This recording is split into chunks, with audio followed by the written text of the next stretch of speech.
नमस्ते दोस्तों। The Shiva path foundation में आपका स्वागत है और मैं हूं कौतुक। दोस्तों, हम आध्यात्मिक ज्योतिष और कथा से सनातन के मूल अर्थ को समझते हैं। और आज का हमारा टॉपिक है कि धर्म क्या है। क्या धर्म बस किताबों में लिखा हुआ है? क्या ये वेद ग्रंथ बाइबल लिखा हुआ है, या फिर धर्म हर एक व्यक्ति के लिए अलग अलग हो जाता है? पुरुषार्थ में धर्म, अर्थ, काम, मोक्ष, ये चार चीज़ें बताई गई हैं। जैसे धर्म है आपका बिलीफ सिस्टम, आप सही और गलत में कैसे अंतर करते हैं। और ये हर इंसान में पहले से ही होता है, वो उसके अंदर इनबॉर्न होता है। ब्रॉड सेंस में हम किसी ना किसी धर्म में तो पैदा होते हैं, जिससे हमको बचपन से कुछ ना कुछ सिखाया जाता है। लेकिन अपने निजी जीवन में हम अपना जीवन कैसे जीते हैं, उसमें कहीं ना कहीं हम अपने धर्म से, अपने बिलीफ सिस्टम से, सही और गलत से डिसीजन लेते हैं, और फिर हम एक्शन करते हैं, और फिर हम कर्म करते हैं। तो ये बिलीफ सिस्टम, ये जो थिंकिंग है, यही आपका धर्म है। इसमें हम उदाहरण के लिए रावण को देख सकते हैं, क्योंकि रावण था तो बहुत विद्वान, वो बहुत ज्ञाता था, लेकिन फिर भी उसने अपने बिलीफ सिस्टम, अपनी सोच से कुछ ऐसे कदम ले लिए जिससे उसका विनाश हो गया। अगर हम इसमें और गहराई में जाएं, तो हम धर्म और कर्म का एक संबंध देख सकते हैं। जैसा कि अगर कोई लॉयर हो, तो वो लॉ के रूल्स को अपना धर्म समझता है, या कोई डॉक्टर हो तो वो मेडिसिन के रूल्स को समझता है, या फिर इंजीनियर। तो ऐसे ऐसे जैसा आपका प्रोफेशन, आपका कर्म है, वो आपके धर्म को एक माइक्रोस्कोपिक लेवल से दिखाता है। उसके बाद आता है अर्थ। अर्थ जो है वो आपके इन एक्शन का जो आपको लाभ मिलता है, वो है। जैसे आपने अपनी जो बेसिक नेसेसिटीज़ कैसे पूरी की, जिससे आप अपना शरीर एक हेल्दी रखें, एक हेल्दी माइंड में रहें। इसके लिए आपको फूड, शेल्टर, रोटी, कपड़ा, मकान, जो आपके बेसिक नीड्स हैं वो फुलफ़िल हो रहे हैं, वो आपका अर्थ है। अर्थ हमें अपने जीवन जीने के लिए आवश्यकता है, लेकिन इस पे ज़्यादा ध्यान देने से हमारे आगे के जो दो कदम हैं, कामा और मोक्ष, उन पर भारी असर पड़ता है। इसलिए इसको हमें एक संतुलन में रखना चाहिए। इसके बाद आता है काम। अब काम एक ऐसी चीज़ है, जैसे लोगों ने लव बताया है और अलग अलग चीज़ें भी बताई हैं। लेकिन काम का जो मतलब है कि आपने कितने गहराई से अपने इमोशंस को फील किया है, आपकी जो फीलिंग्स हैं उसमें कितनी डेप्थ है। लोग जब प्यार की बात करते हैं, तो प्यार तो किसी भी चीज़ से किसी ना किसी अफेक्शन तो बन ही जाता है। लेकिन आपने उसको कितनी स्ट्रांगली महसूस किया और कितनी गहराई से महसूस किया, यही उसका सबसे मूल रूप है। और जब कोई चीज़ गहराई से निकलती है, तो उसमें जो पीड़ा होती है, जो पेन, जो आपको इंड्योर करना पड़ता है, जो सैक्रिफाइस, बलिदान देने पड़ते हैं, तभी वो चीज़ बाहर आती है। इसलिए काम जो है वो अर्थ से भी कई ज़्यादा मुश्किल है। जो आपकी रिलेशन में आपको जो अनुभव कराती है, उसमें आप उसको पूर्ण रूप से उसको अनुभव करना, इसके लिए आपको कितना बड़ा सैक्रिफाइस देना पड़ता है।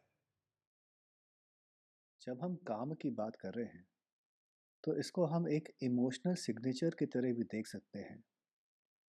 इमोशनल सिग्नेचर उसी तरह होता है जैसे हमारे नाम का सिग्नेचर होता है, लेकिन इसमें हमारे रिपीटिंग इमोशनल पैटर्न्स दिखते हैं, और ये पैटर्न्स हमारे कर्मों से आते हैं।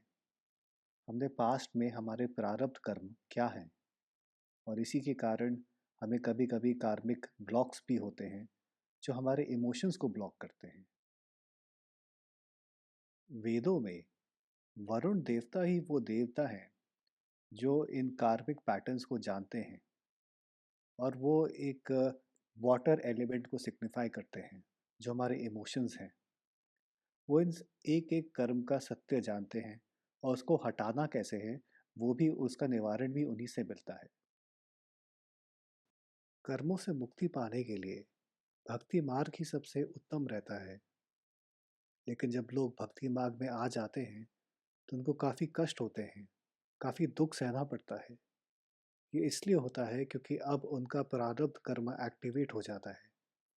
लेकिन अगर वो इस मार्ग पे डटे रहें तो वो धीरे धीरे अपने कर्मों से मुक्ति पा सकते हैं और मोक्ष पे जा सकते हैं। उसके बाद आता है मोक्ष।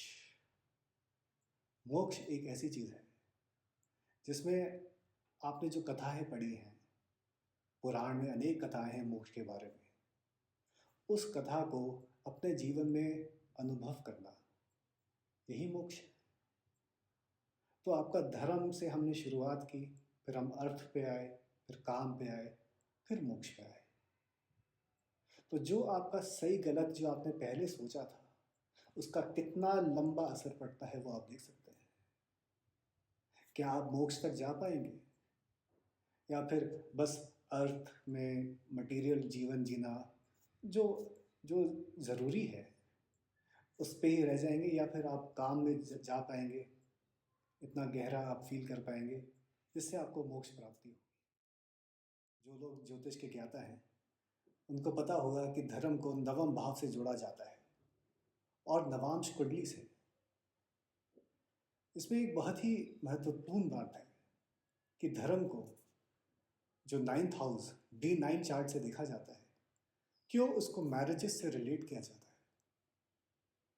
हाँ, हो सकता है कि हम मैरिजेस के लिए D7 चार्ट देखें जो 7th हाउस से डिराइव हो, लेकिन ऐसा नहीं है। D9 ही देखी जाती है क्योंकि हमारे ऋषि मुनियों ने इसके पीछे एक बहुत गहरी चीज़ बताई है। क्योंकि जब आपका धर्म स्ट्रांग है, जब आपकी D9 नवांश कुंडली स्ट्रांग है,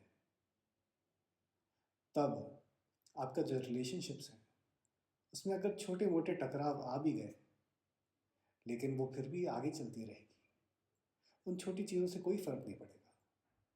लेकिन जहाँ पे धर्म आस्था कमज़ोर पड़ जाती है तो वो छोटी छोटी चीज़ें भी बहुत बड़ी बन जाती हैं। तो ये ज्ञान था हमारे ऋषियों का जो उनने हमें ज्योतिष के माध्यम से बताया है। तो इसी तरह से हम धर्म को डिफाइन करना चाहेंगे कि कैसे धर्म अर्थ काम मोक्ष है।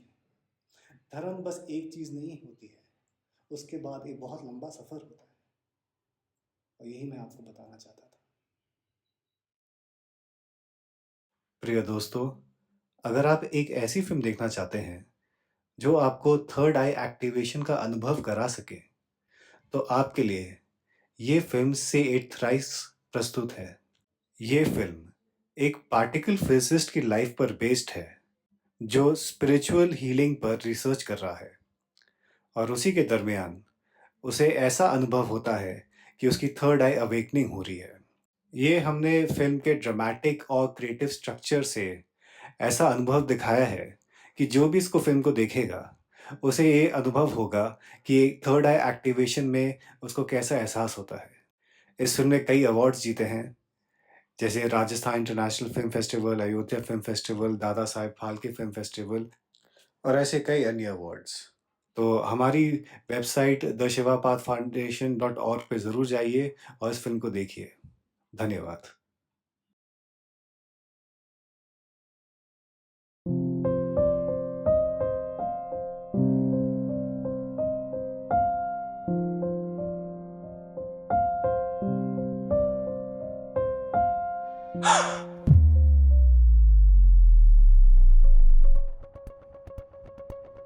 What is his specialty? He's a healer. A what? He's an energy healer. What? Energy healer? Don't be ridiculous. There's no such thing. It's all fake. They fool people like you and they trap and they take all the money. You know, this method deserves a wider study. It deserves to be known. Yes, people come, but many still don't believe in it. Hey, I know what we could do. We could hold a seminar of yours at Dad's university. What? Manan here is a particle physicist. Oh, I asked the wrong question. तुम तो सारा दिन अपनी किताबों में डूबे रहते होगे। हीरा, हम शायद पहले इंसान है जिसे इतने सालों बाद मिल रहा है. I think I found a way to study a method. I'm thinking that I can use quantum theory to understand how energy is transferred from one point to another, like you do with your hands. Completely and perfectly still from within. But there is no time.